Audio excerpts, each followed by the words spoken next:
How are you doing? Hope you like the studio, the setup.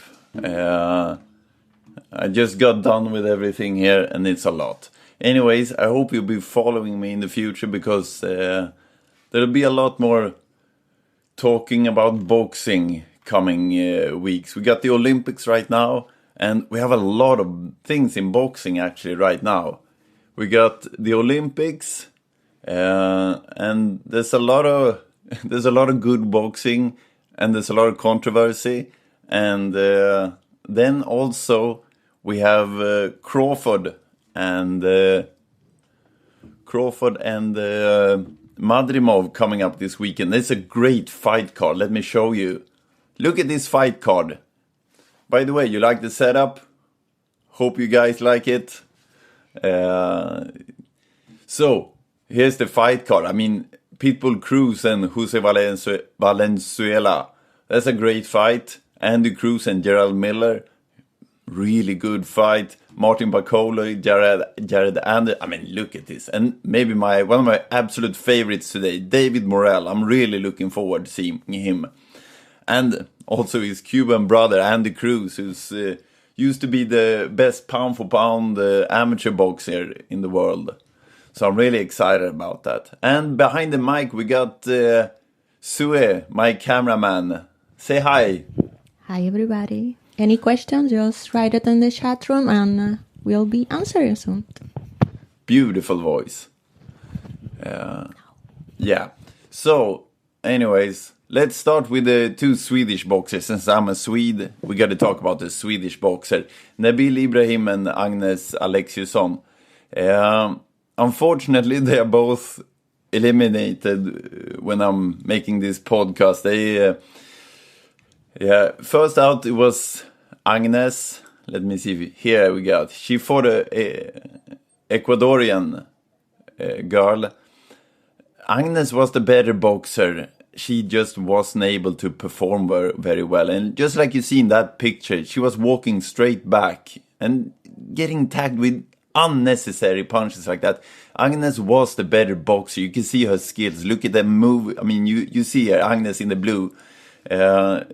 She's a bit just like that. She just got caught. Now I don't know where we're at. Oh yeah, I see we're in the second round, but I just scrolled forward a little bit, and she's getting tagged over and over. And she's such a good boxer. She shouldn't get tagged like this. She's way better than the Ecuadorian boxer, who I should say she's a good boxer. Like the Ecuadorian girl is no slouch, but Agnes should have won this. This was. Maybe nerves, maybe, I don't know. I wasn't there in camp with her, but she did not perform to the best of her abilities. Very unfortunate, lost a 4-1 decision. I should say, now I'm a Swede, but I did have her winning the fight. But it wasn't a bad decision. Like, it was you can see the fighter. She's getting tagged over and over, and yeah, I don't like her footwork. Look at that. When she's moving back, she's crossing her legs. Not good. You shouldn't cross your legs when you move backward. Your legs should be in the same position. You should just step back quick. When you're crossing your legs, you're losing balance. You lose your position. You can't really counter that well. Well, that was beautiful by Agnes. But then, look at this. This is not how we should be ending up. But She's a really good boxer, Agnes, and I'm looking forward to seeing her again. I'm sure she's going to have more success, maybe in the pro ring. So, now let's move over to Nabil Ibrahim, who you can see here. He fought really well. He's a world-class athlete. You see how well he's moving in the red. That's this Nabil Ibrahim. Really fast, really good technical. Look at his feet. They are so good. He outclassed this Palestinian guy. Like, that's a good lottery to face the Palestinian in the first one. And he fought very well. You see how good his balance is here. His guard, his footwork, punching really well. You see getting out of play, out of the way for the Palestinians' punches. And he handled it pretty well. A good left hook. He has a really good left hook. That one's really nice. Not much to talk about in this fight. He was clearly better, and it wasn't that close of a fight.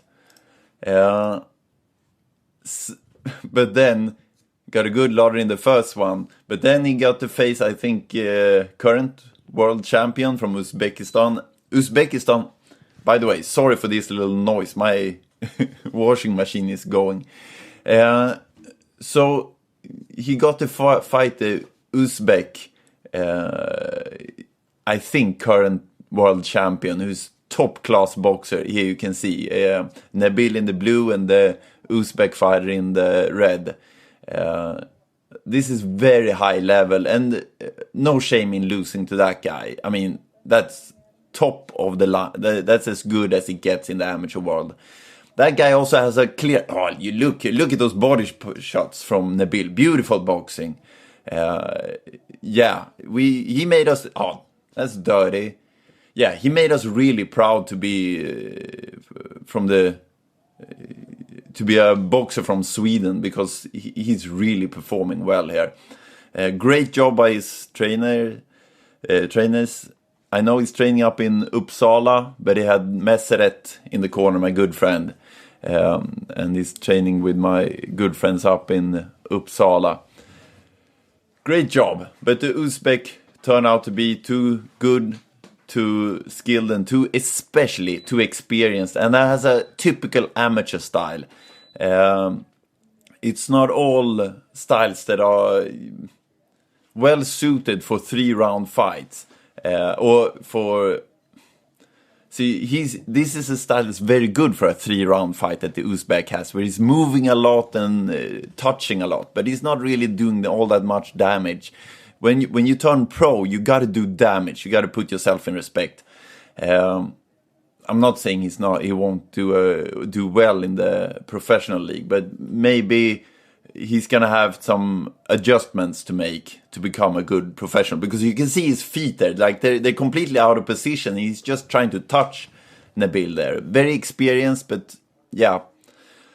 So we are all very proud of both Agnes and Nabil for getting the. Oh, that was a good right hand by the Uzbek.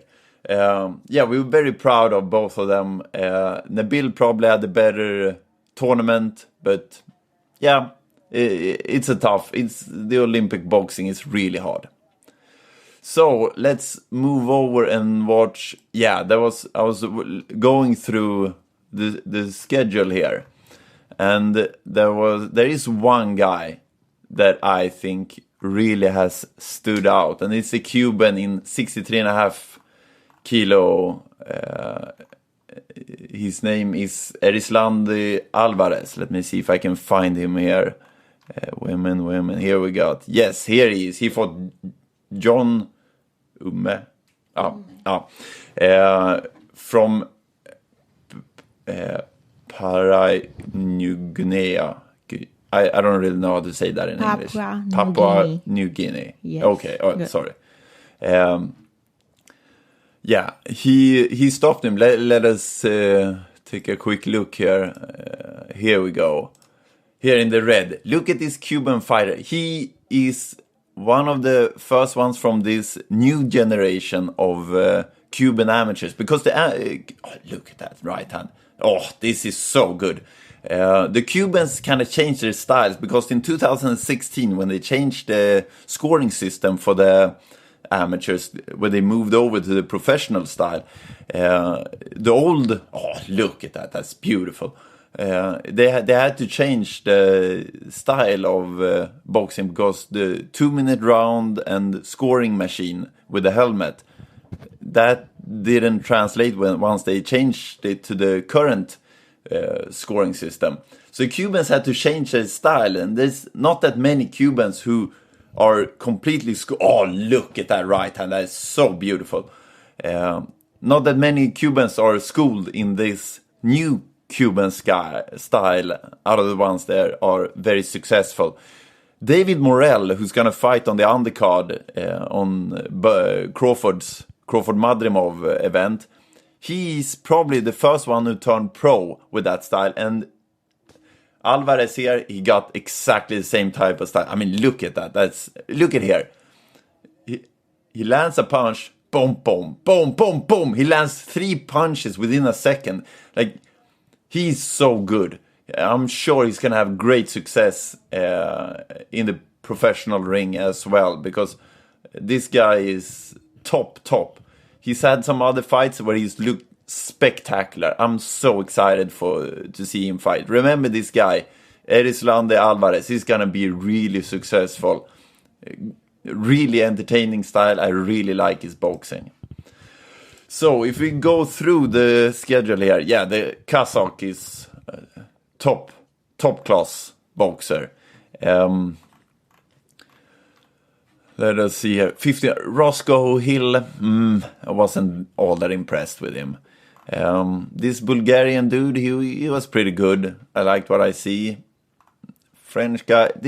I gotta say, the Irish and the English or British fighters, they had a lot of success in 2012 with the old amateur scoring system. Now that they changed the scoring system, the British Islands hasn't really followed along, and they have done terribly so far in the tournament. They lost.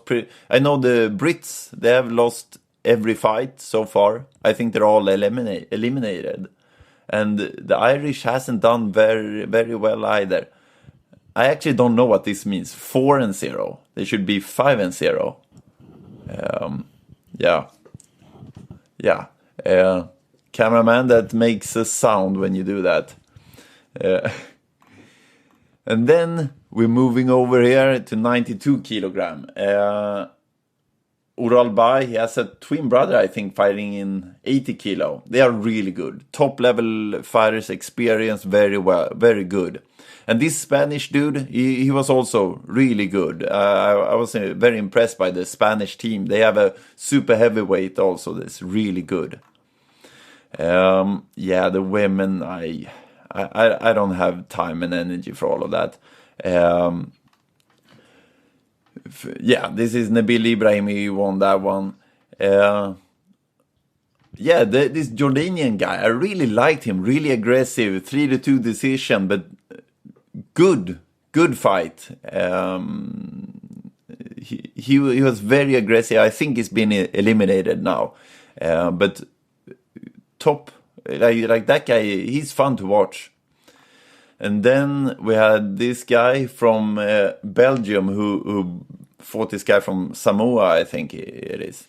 That guy from Samoa didn't really hold the standard to be in the Olympics, but decent effort. The Belgium guy is really solid, top class fighter. And then in the next one, this could as well probably have been the finals. Julio Cesar La Cruz, former two-time gold medalist in the Olympics, fought another Cuban, but from Azerbaijan, Alfonso Dominguez. I'm gonna be honest, I'm not a big fan of either of these two guys. I think it's sort of the old amateur system still coming along. Like, they're very good. I have nothing bad to say about them. I just don't find their style to be all that exciting, or and I don't think it's going to translate well to the professionals. This is only my second coffee today, so have you got something to say? Yes, we have a question. Yes. Here in the chat. Can you talk about what is considered most valuable? An Olympic Games gold medal or winning a belt in the WBC? Well, one way to look at that would be what generates the most amount of money. An amateur gold medal is not generating a lot of money in itself, but you will be able to have a contract that will be very lucrative. So I think actually it's probably the gold medal that is, well, to be honest, as an athlete, gold medal is the top. That is the highest level of athletic achievement. That is what we all strive for. money and so on not being included is just the best, fighting everyone, and there can only be one per weight class. That is absolutely the most valuable thing you can win in boxing. However, as a pro, you can make your belt really valuable. For example, Floyd Mayweather. I mean, that guy, he wasn't all that exciting. He didn't make a lot of money early on, even though he had a bronze medal and he should have won a gold. Like that fight against Todorov in the 1996 Olympics. I know most of you are probably too young to remember that, but that was terrible. He should have absolutely won that fight. And I think the ring referee actually quit his job after that fight because he said there was too much corruption. But that's nothing unusual in boxing. But Floyd Mayweather then won a few titles and then just kept winning. And then all of a sudden it's like he's got a title in just his name. The fact that you're fighting Floyd Mayweather means that you're fighting for something. And he became the pound for pound top dog. And then when he fought De La Hoya, he made a really big name. And after that, he became the best paid athlete pretty much every year. So I think he's the best paid athlete probably of all time. But just a reminder, he's probably broke today. Is there another question? No, just a comment that maybe it depends on the athlete, but a gold medal can open doors, so it's valuable. Absolutely. So if you use it for opening your doors into the professional career. Yeah, absolutely. But people shouldn't forget that, like, these are all markers. But for example, in 2004, the guy who signed the best contract was Amir Khan, and he got a silver. Andre Ward, he probably got a good contract, but he didn't make all that much money. Amir Khan was the golden cow. You say golden cow, right? Yes. From the 2004 Olympics. And so it all depends, because Amir Khan, he was a really charismatic guy. He was really entertaining, and he was only 17 years old. And if you can do that at the Olympics at that young age, you're probably gonna generate a lot of interest.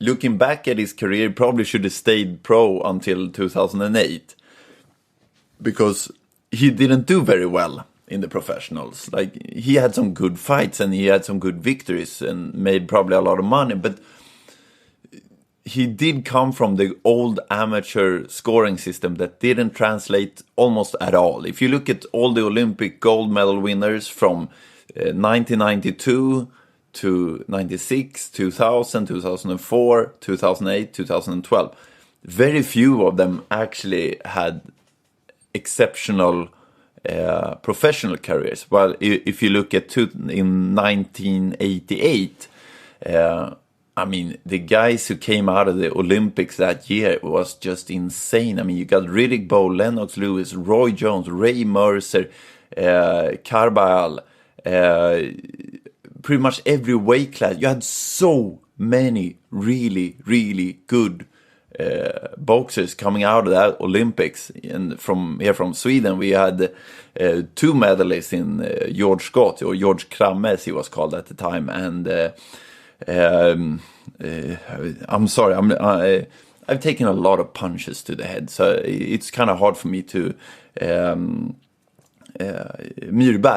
Myrberg. So who won a bronze medal. George Scott, he lost to Sylov in the finals.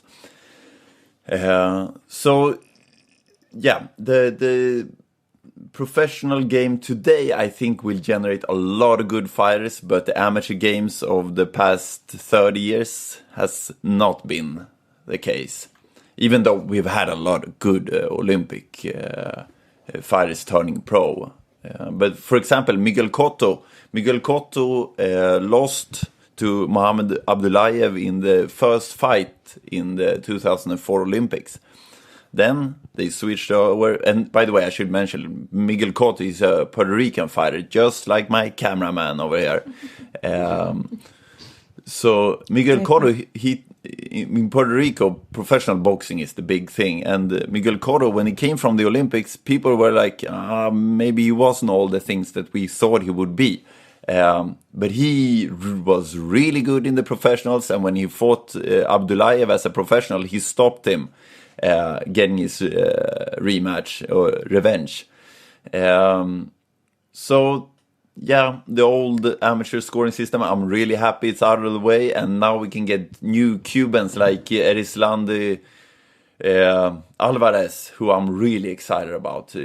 So far, best boxer of the Olympics, in my opinion. But what it takes to have the new Cuban style as a boxer? What are the characteristics? It is not as like if you go here and just go back here and look a little bit at him. He's not looking to score points. He's looking to beat you up. He's being the best fighter in the ring. Look at that left hook. He's lucky that one didn't land because this is so beautiful. I can't keep my thought together when I'm watching this. Look, it's such a complete style. He's not just trying to touch his opponent and then make sure he has the lead. He's the man in the ring. He's controlling distance. He's punching hard. The first guy I watched David Morrell in the amateurs. He was an outstanding junior, and what I noticed about him was that he was always trying to be the man in the ring. He was dictating the fight, and that is what the new Cuban style. While the old Cuban style rather just focused on scoring points and getting your opponent to where you want him. Like you want to move and just touch and keep catching him, and then you want to hold on to that lead. So this new Cuban style is much more complete. It'll work better over 12 rounds. I honestly have David Morrell probably in my top 10 pound for pound already, even though he hasn't fought that many good. But I've seen the stuff from the amateurs, and so far he's looked absolutely perfect in the pros. And I think this guy, Erislandi Alvarez, I think he's going to do that too. Yeah. So if we jump back here, Lazizbek, yeah, those Uzbeki names, they are a nightmare. Top class fighter, once again, all the Uzbek fighters, they are top level. And by the way, it's breaking my heart that we can't see the Russians and Belarusians this year. It's so painful to know that we have arguably the best team in the world and they're not allowed to fight. And we have another question here from coach Danne Samuelsson. Vad tycker du om Team Great Britain i år och din syn på brittiska serien? Yeah, the British boxing is... he asked me about the British boxing and what my view is on it. I think they are stuck in the old days. I think they are stuck in the 2012 type of style where you're trying to score points. And I've spent a lot of time in England. I spent a lot of time I had a British trainer, so we had a lot of going over there and fighting, and we've had a lot of British clubs coming to Sweden. I think they have a little delusion of ego, to be honest. I think they are completely delusional about how good their fighters are. I mean, they were talking about Anthony Joshua like he was the best fighter of all. Like he was already competing to be the best heavyweight of all time. And you can see this throughout with Amir Khan or Audley Harrison if you go back even a little further. It's constantly like I was watching an old show, a British boxing show where they had Chris Eubanks and Nigel Benn, and they had Roy Jones and a couple of other British guys, and the British guy were honestly arguing them being better than Roy Jones. And anyone who has followed boxing at all knows that Roy Jones is probably the best boxer of all time. Like, maybe doesn't have the resume, but when he beat James Toney in 1994, like, no one could compete with him. He was so superior to all other boxers, just like he was in the Olympics and so on. And these British guys, like Nigel Benn and Chris Eubanks, he was a little more honest. But these other guys, they were arguing like they were on the same level, and it's absolutely ridiculous. And you see a lot of that from the British Islands. It's like they have a complete delusion of how good they are and how well they are performing. And whenever you seeing a British guy fight, the British commentator are like, yeah, he's winning every round, and it's a super close fight where he's getting hurt over and over and stuff like that. So I think they are stuck in their tracks. I think their style of trying to score points is not working well in the amateurs anymore. It's not working very well in the pros. And yeah, I should say, though, I really like Ben Davison, what he's done to his fighters. I think Ben Davison is a great trainer, and I'm looking forward to see whatever his evolution as a trainer will be. Yeah. All right, so let's move along here. 71 kilo. Like, I gotta be honest, the 51 kilo division, I haven't been that impressed with. I think in general the smaller guys, there's a lot of boxing that hasn't impressed me also in the Olympics. There's a lot of like just taking chances, running and punching, and one of you might hit and one of you might miss, but it's kind of So we have another question here. We have a very interesting question from Vems Insta. What do you think Sweden should do to have success in the Olympic Games in the future? As a coach, what do you think? I think it's been very top heavy, the amateurs. I think, well, we do have some obstacles in Sweden. We are more heavily controlled than in other countries. For example, you're not allowed to fight 2 weekends in a row. There has to be more than 7 days in between the fights, and that's gonna make it really hard to get a lot of fights. There's also the problem that too few of us are out competing internationally. We need to have like 3-4 guys out competing internationally in every weight division. Also, there's a problem because after COVID, boxing really took a hit with COVID. The amateurs really struggled in like 2001, 2002. And then we kind of had to rebuild. Plus, this is probably a bit of a sensitive topic, but there was a lot of boxers from Afghanistan who came here. Who did really well. We were joking that the Swedish Nationals was actually the Afghan championship. And a lot of those Afghan guys, they had to leave and go back to Afghanistan because they weren't allowed to stay here anymore. And we lost a lot of good boxers with that.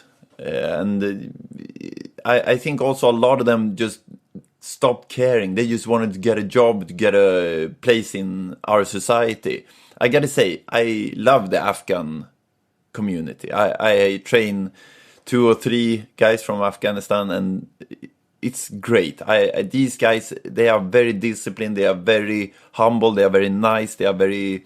they have a great hunger to win because they come from tough circumstances. So they're physically very strong. I think that really hurt us actually in the boxing community.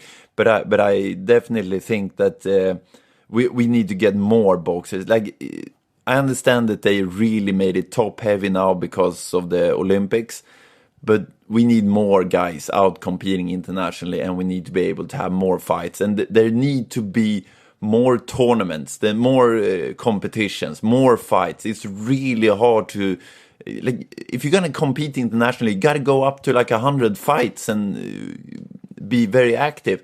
That's so hard to do in Sweden. So yeah, that's a struggle.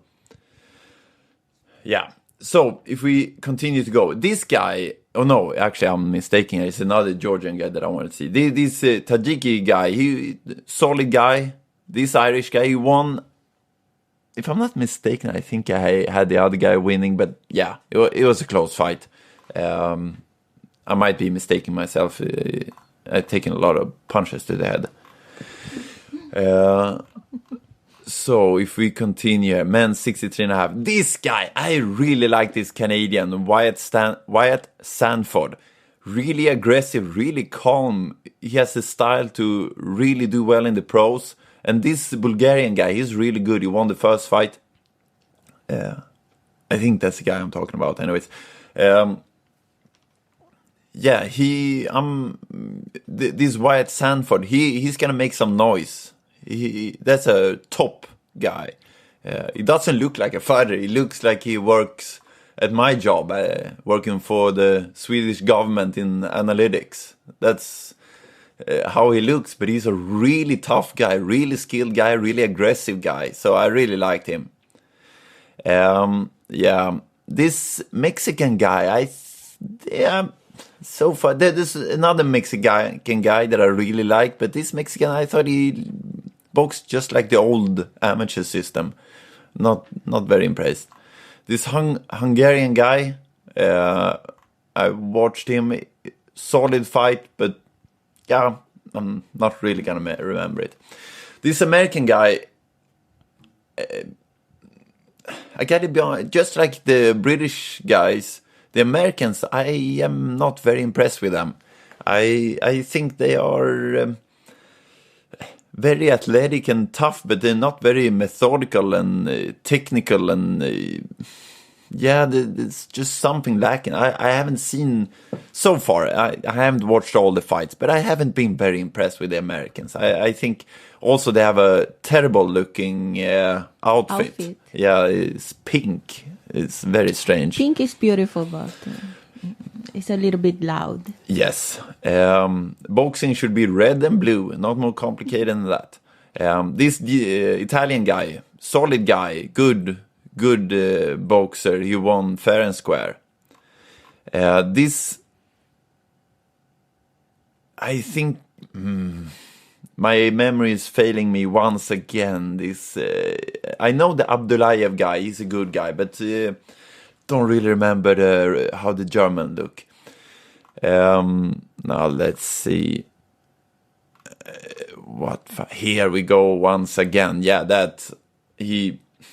Yeah, great boxing from Erislandy Alvarez. That guy, I'm so impressed by him. 92 kilo plus, and this one is interesting. This Australian guy, Teremoana. I'm probably screwing this one up. Huge guy, and you can see he's been boxing since young age. He has to been doing that because he moves so fluently and nicely. That guy, and he beat the Ukrainian. I mean, Ukrainians, he wasn't a big guy, but Ukrainians are always good. He knocked him out in the first round. Very impressed by him. That guy is gonna make some noise on the professionals. I was very excited about that. And then, of course, I think this is a bit unfair. Bakhoudir Yalalov, this is the third Olympics he's competing in. In 2016, he lost to Joe Joyce. He won in 2020, and then, he won devastating. He was absolutely outstanding. And after that, he should have turned pro, and I think he did.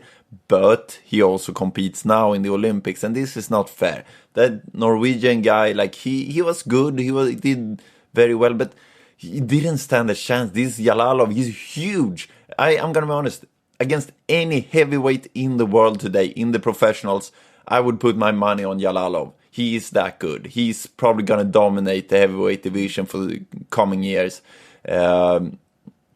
Usyk, who's the best heavyweight in the professional game, he's too small to fight Yalalov. Yalalov would beat him. And he would beat Tyson Fury and all the other guys as well. That guy is...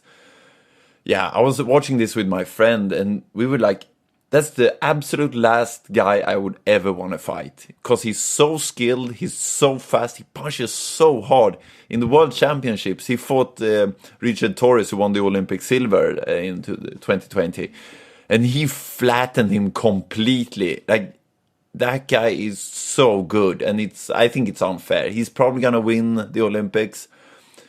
But I really want to watch this Termoana guy fight him. And I think they're going to fight next. If I'm not mistaken, they're probably going to fight today or tomorrow or something like that. And by the way, this is the 2nd of August, my birthday, actually. So, depending on when you watch this. And all you guys, follow me on YouTube, okay? All of this will come out on YouTube. This will not... This is just broadcast live on Instagram, but I will put it all out on YouTube. And the YouTube link is on our page on Instagram, and I just put it also in the chat, so you can click on it. Yes. This guy, Lasha Guruli, I've been watching him for a while. Really good boxer. Barely got away with a win here. And in his next fight, or if that was this one, I'm not sure which day this is. 29. Yeah, in his fight yesterday, he got terrible cuts. And that's a problem. That's a problem in the Olympics. I'm working on a solution, but yeah, the cuts... I love the fact that they're fighting without helmets, but there's a lot of cuts coming. Now, last Olympics, it was worse, but it is a problem with this Olympics as well, and I'm going to solve it.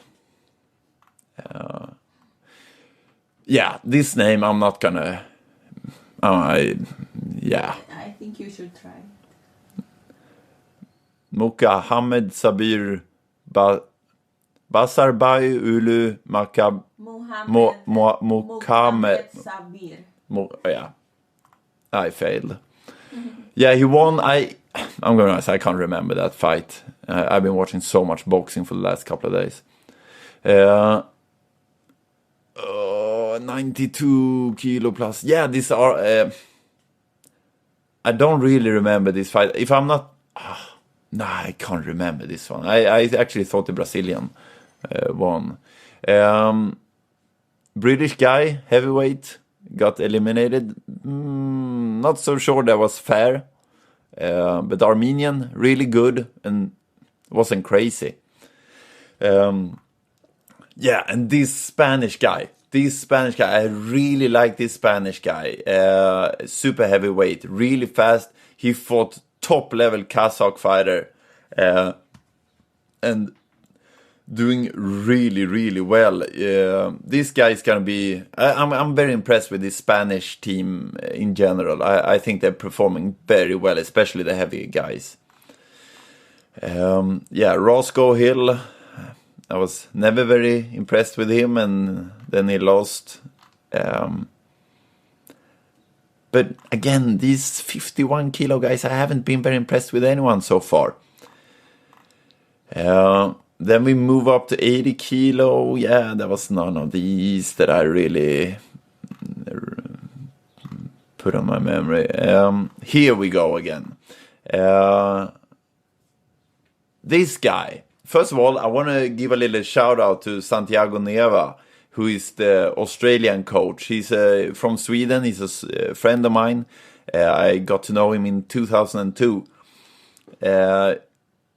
He's been doing really well because the Australian team is really doing well. I'm so impressed with what they achieved.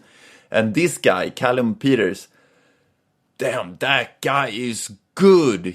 There's something special about him. He lost this fight to the world champion Uralbay, but Peters, he's so aggressive, and you can see there's something about his personality. He's not like other fighters. He's so aggressive. He doesn't care. He's got that special thing that you remember him by. So take a look at him. Callum Peters, very impressive guy, and Uralbay, it wasn't unfair. Uralbai probably should have won it. But it was 1-1 going up in the last round, and in the third round, Uralbai just did just enough to win. But Callum Peters, that guy, I'm blown away. He fights like he comes from my boxing club. My boxing club, AF, we're very aggressive and really tough fighters. This guy's a tough fighter. I think cameraman's got something on her mind. I think we have a trick question here from Coach Danny Samuelsson. Yeah. A lot of skratt emojis. Who is Sweden's best coach? Oh, yeah, that one's tough. I think in general it's very hard to pick out a certain coach unless they performed, unless they had top guys over time now. One of the ways that I like to see if a coach is really good if they have continually good fighters coming up from their club or that they're training. All the old guys. I have a little a weakness for them. The old trainers, like my own trainer was Hasse Widmark. He was an old guy, big guy, funny guy. Loved boxing, and he had been in boxing for so long. And when I go to all other clubs and I go to tournaments and I meet these old, we call them fiery souls in Swedish. I don't know what that's called, eldsjälar. The real OGs. Yeah, the real old OGs. I love that. Let me mention a few. Just you got Vido in Haninge, you got Örjan in Linköping. By the way, Messeret, who's for the national team here, great job, great coach. You got Babakar in Djurgården. See, my memory is kind of failing me. I know there's a lot of guys in Skåne doing a great job. I just can't remember a single name right now, but I'm very impressed with Örjan in Linköping. I think he's just continually putting out great boxes, or great, very well educated sportsmen, like good boxers. Erdogan Berish and Aron Plan and what's the other guy who fought my guy at 71? Sorry, I can't remember all the names, but there's a lot. They are continually bringing, and for the record, I lost to a couple of his guys as well, Naim Terbunya, for example. So I'm very impressed with Örjan from Linköping.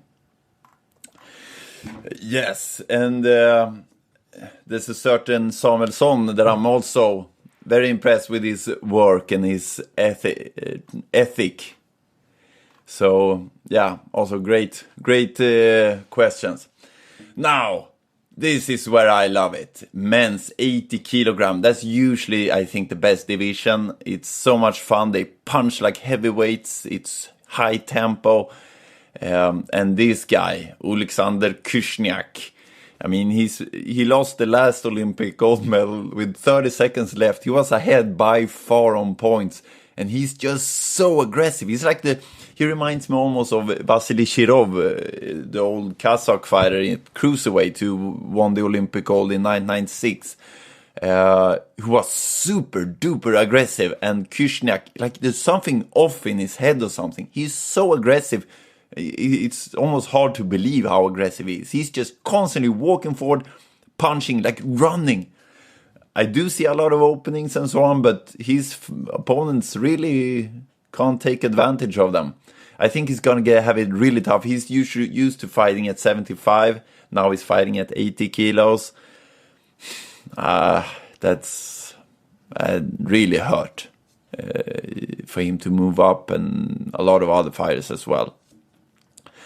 So let's go. Yeah, this Uzbek guy, very young guy, very skilled guy, looks a lot like Dimitri Bivol. I was very impressed with him for a top level Filipino. The Philippines, since Manny Pacquiao, the Philippines are really doing well in the in the amateurs and in the pros. They love boxing over there. And this guy, he's an old G, Martial. I have no idea how to pronounce it. And no idea how... Khabibulaev. I think that's correct. Yeah, he's a guy to watch out. Very young, 20 years old, I think, only. And then Arlen Lopez. I'm not the biggest fan of him, but he's world class. Like, he's top. He's got 2 Olympic gold medals. I mean, that's how good he is. But I think he's from the old amateur system that it's not really... Yeah, we could see De La Cruz lose in the first fight, and yeah, Arlen Lopez, he's probably the favorite to win the division, but I think he's gonna have a hard time adapting to the pros, but I might be wrong. But yeah, I'm not super excited to watch him fight. Yeah, then we got here Nabil Ibrahimov to Khalokov. And yeah, this Spanish guy, he was really good. I was watching this one. Don't remember all that much about it. Then 71 kilo, that's also one of the absolute top divisions. But I'm gonna be honest, I didn't really put any of these fights, remember any of these fights. Yeah. And then we move to 57. Yeah. I just can't remember these fights. 71. None of these either, I think, is...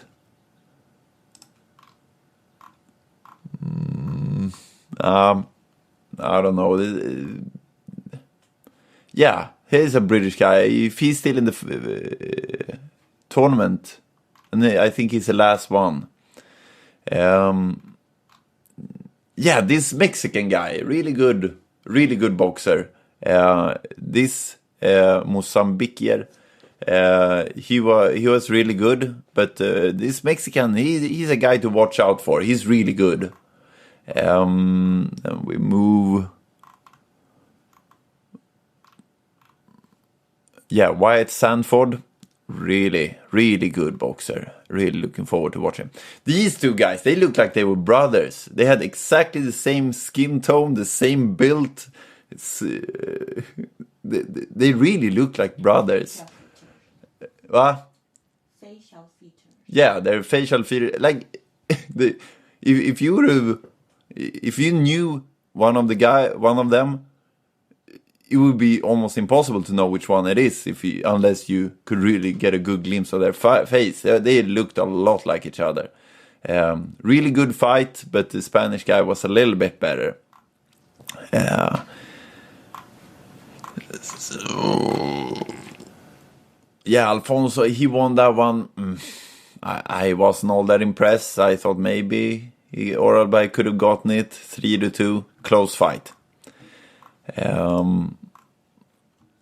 Yeah, this fight, because this Thai guy was really tough, and he was very dirty, very experienced, and I mean, Erislandy Alvarez just put a beating on his face and his body. That Thai guy is so tough to go through all of that, because he really took a beating. And here we got Guruli again, really good guy. Do we have something? Yeah, we have a question. Just some advice to a guy who is 24 and want to start boxing. How should he start though? Go to your local boxing club. I don't know where you live, but go to your local... I think he lives in Canada. All right. Canada has great boxers, great boxing club, a good school, like Wyatt Sanford, really good boxer. Go to your boxing club, find a trainer that you think you can trust, like a trainer that sounds like he knows what he's talking about, and then you got to work harder than everybody else. If you start at 24, it's going to be rough, it's going to be hard, you have to work harder than everyone else if you want to be really successful. But it's possible. However, maybe you just want to go there, learn how to fight, and fall in love with the sport. And that is what 99% of everyone who steps into a boxing club does. They go in, they try it out, learn a little, come back, and all of a sudden they just love this sport. Because there's something in boxing that just makes guys love it. I started with Thai boxing. I thought it was a lot of fun and so on. And then I just tried boxing, and it was so much fun. I didn't want to do anything else. I haven't done almost anything else since then. It's so much fun. And work as hard as you can, and you never know where you're going to end up. He's from India. From India. Yeah. Yes, India has got a great amateur school now. My good friend, Santiago Nieva, he was their head coach for the national team, and they did very well under him. I don't know. India is a huge country with a billion people, so I don't really know all that much about India. But see, one of the things that young guys have an advantage over us old guys, I'm 41 today, is that you have the internet. Everything is out there. We had to go and buy magazines and hope that there was something that we can learn from it, or find something that was interesting in it before we even bought the magazine.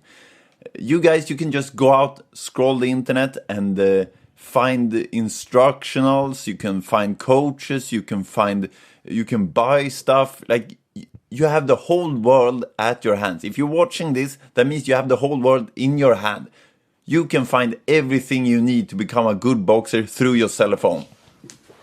Yeah, and one more question here. Yes. Hur anser du att boxningen och boxare har ändrats sedan tidigt 2000-tal fram till idag?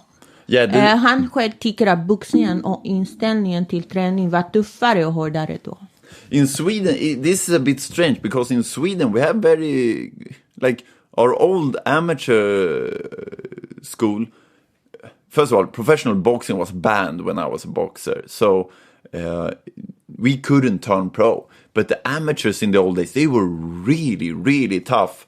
By the way, is the camera all right over here? No, you see? Let me check. Yes, there I am. Hi. In the old days, we were all trained by trainers who came from the old school, which made us a lot more old school. Like, we were trying to get a hold of VHS and to watch the current boxers in the early 2000s. But that was really hard. Like, to watch a boxing match in the early 2000s, that was a struggle. You had to record, you find somewhere to record it, and so on. So we really struggled with watching good boxers. So we had to rely on basic fundamentals. It was good schooling, but we didn't have all the access back then. But internationally, I would say in the early 2000s, it was a lot of points boxing. Like, it was pretty boring to watch the amateurs. If you go back and watch 2008, 2012, you'll find it's not a lot of fun. Now my light, maybe. And I think the amateurs, now that it has evolved, we're finally getting good old school type of boxing. Thank you. But 2008, 2012, we did have better BF, and we had a couple of good guys. But in general, it was a lot of point decision boxing, and it turned boring, and people lost interest, and that's why MMA got so popular. It was from 2003. That's when MMA really broke through with the Ultimate Fighter, and then they just took over, and boxing had nothing. And one of the reasons for that is that when young guys went to a boxing club, they were watching guys just point, touching each other, like they were playing taekwondo with their hands. And it didn't look like fun, so tough guys didn't want to become boxers anymore. And the result of that was that boxing took a big hit in the 2010 to 2016. Now we're getting back. We're back on track. Unfortunately, there's a lot of corruption. There's a lot of problems in boxing today still, but we're doing well. Yeah. But do you think back in the days it was harder, the training session, more raw? Yeah. And nowadays, due to all the regulations you have in Sweden, the training session, the boxing camp, a little bit more, I don't want to say easier, but not as raw as you guys had it back in the day, because it was so many regulations for you guys. It felt almost like a little bit of Wild Wild West. Yeah, back in the days, boxing was pretty crazy, to be honest. Like, you had a lot of trainers who were just crazy, absolutely crazy, who just wanted them to see good fights, and they were... like, you had a lot of these clubs where just a bunch of guys were just had a fight club. They just went there and fought, and no training. And like, we didn't really know what type of training worked because the internet didn't exist. So, like, this trainer had this philosophy, that trainer has another philosophy. So we did, like, boxers did all kind of crazy shit. There was a lot of guys that had like a medicine ball. Their coaches had a medicine ball, and they were dropping it on their head because they thought they would get a better chin by taking punches to that, which is the most stupid idea ever. And whenever you meet an old boxer who's really like struggling to talk and so on, it's probably not the actual fights that hurt them. It's all the fighting in the gym and the stupid training that we did back in the days. Now, some of us had good trainers who did well, who protected us, who made sure that we were training properly. But yeah, it was a wild, wild west, and boxing clubs weren't all that regulated back in the days. Yeah, there was a lot of crazy stuff going on, and there's a lot of young men who took a lot of beatings back in the days. Yeah. So back here, Guruli, he won. Now we're back today's fights. Ooh, and these ones I haven't watched, so I'm not gonna go into them. So there's been one more subject that I unfortunately had to go through, and that is that we've had a hermaphrodite fighting in the Olympics who knocked out the Italian girl, or she probably broke her nose, and the Italian just felt like, no, 45 seconds in, like, I'm out, I don't want to do this, I don't want to fight this guy. This hermaphrodite from Algeria, she was, I don't know, he XY chromosome, but seemed to have been born sort of with both genders. This is really disturbing because she obviously, like, when you see a fight, you see that's a guy fighting a woman. Like, that's not fair. That's not a fair playing field. And it really hurts when the fight isn't fair. I can tell you a little story quick about how first time I sparred a girl, I was 14 years old, and I was training Kung Fu. I was really small when I was 14 years old. That one worked. Cameraman, you had it going. Anyways, I was 14 years old. I was really small, a really late bloomer as a 14-year-old. I only tipped the scale at like 110 pounds, like 50 kilos. And I was only 160 centimeters. I was like 5'3", 5'4", something like that. And I was going to spar this girl who was 15 kilos heavier than me. And she was going to compete in the Swedish nationals in Wushu. And I had trained for a year, so I wasn't very good. I had never beaten up anyone in sparring up until that point. And then I got to spar her. And I remember this so well because it caused so many emotions in me. First, I stepped in with a jab thinking I was going to be really sharp, and stepping in with a jab. And that jab just landed flush, and her head just went back, and her nose got all red. And I was like, whoa. Like, I wasn't sure because they said she was good. And I was I was tiny. I was way smaller than she was. So I was like, all right, I'm going to see if that was just luck.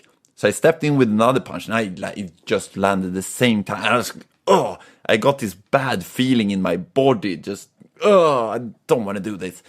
So then I thought, I'm going to go to the body instead.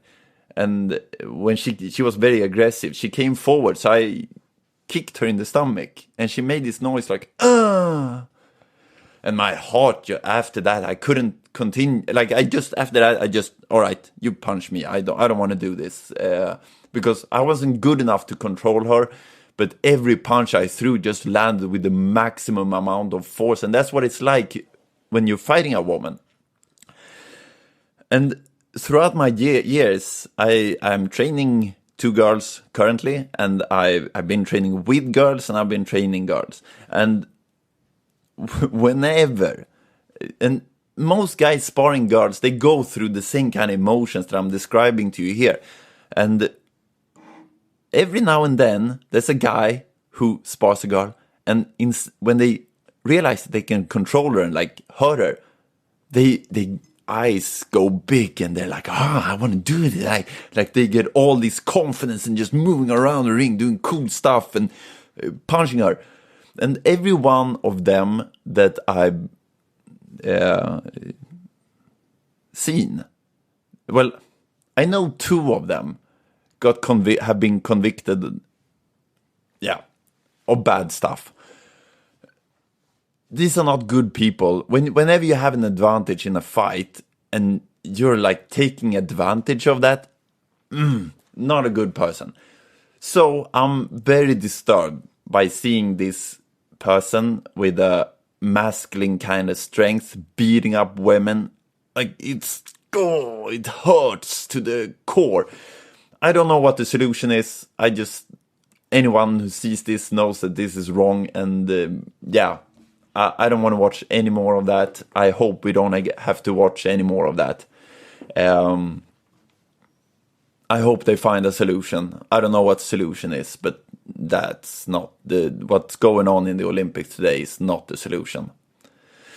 So let's move on to something more fun, like Terence Crawford and Israil Madrimov. Madrimov I've been following for a while. He's so good. He looks a lot like Golovkin.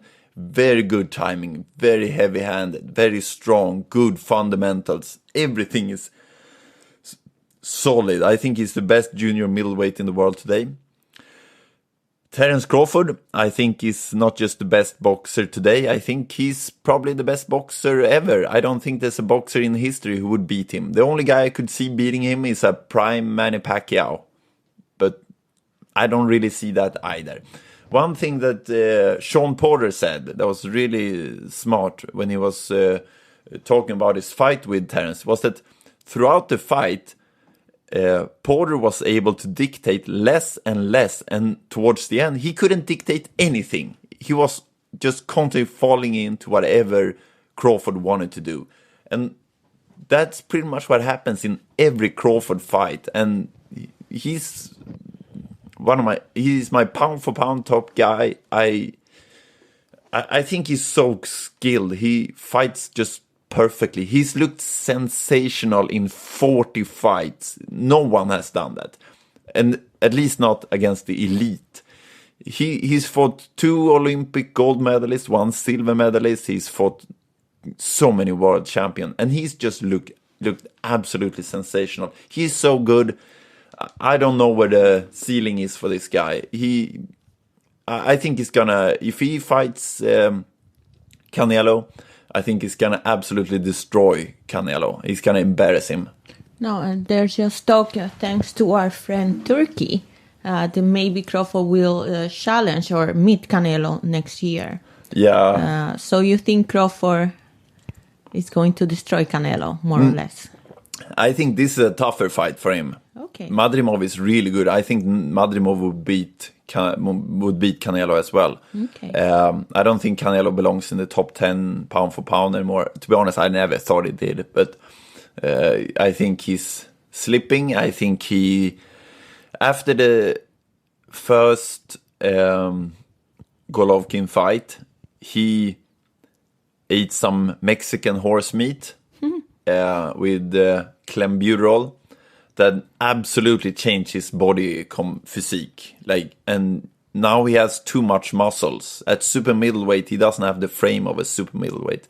And I think he can only beat B-level fighters like Berlanga, who he is about to fight, and what's the other guy?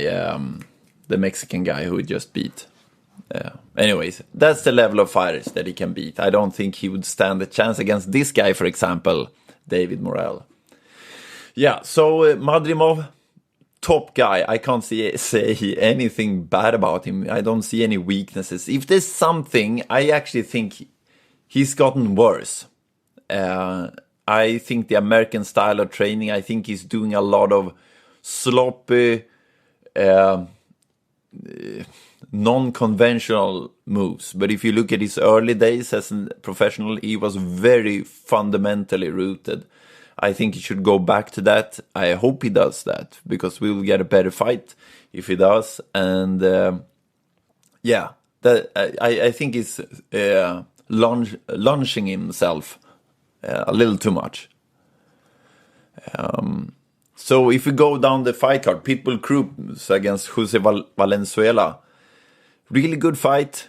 Pitbull Cruz just looks stronger and stronger for every fight. And yeah, that guy is a nightmare. He's a tank. He can beat anyone. The way he dismantled Rolly Romero in his last fight, absolutely obliterated him, beat him up like nothing. That was very impressive. Then we got Andy Cruz and Jarrell Miller. And all you betting guys out here, Jarrell Miller, he's an underdog here.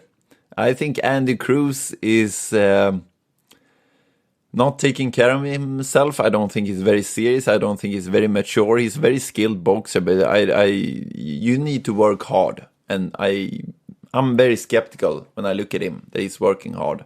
I think Jarrell Miller got surprised by Daniel Dubois when he lost that fight, and I think he's going to come back stronger. I think he's going to beat Andy Ruiz, and there's a lot of money to be made from that. So remember that one. Jared Anderson and Martin Bakole. That's a tough heavyweight fight. I'm starting to lean a little on Bakole because I think there's something missing in Jared Anderson. I think he seems to be more of an athlete than a boxer, a fighter. And I think Martin Bakole is a real rugged fighter.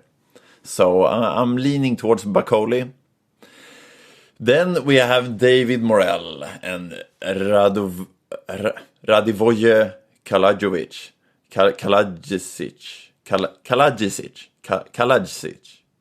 I'm sorry. That worked just as well as it did for me. Okay. Kalajic.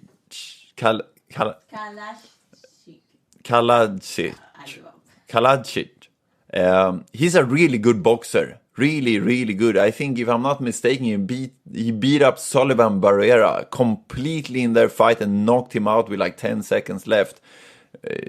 Worst kind of beating you can take as an old guy for Sullivan Barrera. I hope he recovers and isn't too hurt from that fight, but that was a bad one. David Morrell, however, is so good. I think he can beat anyone. I think he's gonna beat Kalajic. And I think David Morrell, his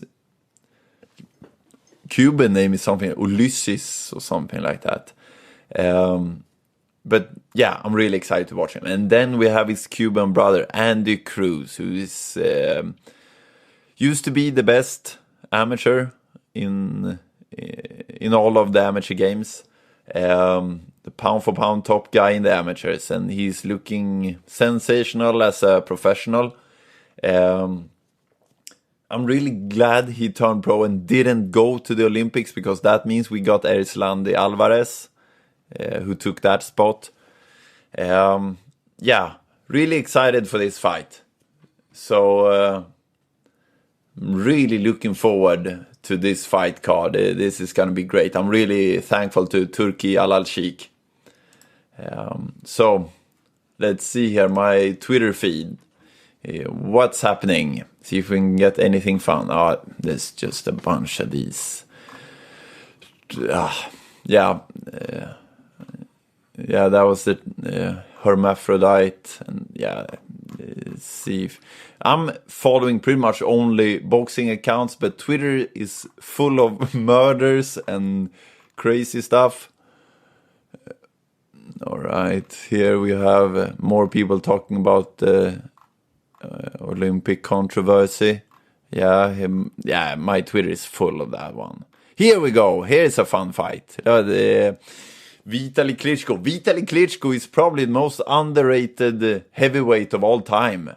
That guy, he could have beaten anyone. His only 2 losses were one due to cut, where he was ahead on points against Lennox Lewis, and one where he hurt his shoulder and had to forfeit in a fight where he had won every single round against Chris Bird. That's how good he is. I think he was better than his brother. Maybe not as technically skilled, but a lot tougher, better chin, better stamina. Yeah, I think Dr. Iron Fist, Vitaly Klitschko here against Danny Williams. See if we can get the stoppage here.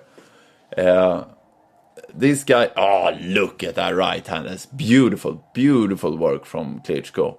Is he coming up? Danny Williams, he actually beat Mike Tyson in his second to last fight, I think. Yeah, that was stopped now. See if we got something more fun, some more Jake Paul, blah, blah, blah. Here we go. Tommy Hearns and Pepino Cuevas. Look at this right hand that just makes him go dancing with his hips. Let's see if we can move forward to this, because this is a beautiful knockout. I think here we go. So here, the left hand is out, framing, boom, look at him. That hip just moving around. This is beautiful. Tommy Hearns, he got him. The Motor City Cobra, the hitman. Tommy Hearns. I love that guy. And so does pretty much every boxing fan. I haven't heard anyone say, Tommy Hearns, I don't like him. Yeah, all boxers love Tommy Hearns. And more about this, you see, it's all filled with this stuff. That's just Terence Crawford playing around there. More controversy, blah, blah, blah, blah. Here we got Isaac Cruz getting ready. Yeah, my Twitter feed isn't all that fun today. But, yeah, there's more people coming to the same conclusion like I do. Terence Crawford, the best boxer in history. I actually think he is that. I mean, he's not the greatest so far, but no one between lightweight and junior middleweight, I think, stands a chance against him. And yeah, there's probably some murders here and stuff like that. Twitter is really... Yeah, well, here we got... It's my blah, blah, blah. All right. And here we got... This is probably the most overrated boxer of all time. Holly Holmes. Look at her. This is the girl that people consider to be the best female boxer ever when she turned professional. She was never a good boxer. The female boxing back in the days were absolutely terrible. Her technique is awful. This is the referee is not doing a good job here. He's looking for some women to get battered, but yeah, Holly Holmes was never a good boxer, and don't get confused about it. She was just a world champion because there was no one else. And yeah, I think that's pretty much it. Yeah, more of this Algerian controversy. I don't want to go into that anymore. And yeah, I hope you enjoyed this first episode. I hope you enjoyed the studio and the sound quality is okay. And make sure to follow me on YouTube. And I don't know, maybe I'll do this a lot more. Maybe I do it once a week. We'll see. Anyways, all you guys have some fun here. Enjoy the end of the summer or the month of August. Take care.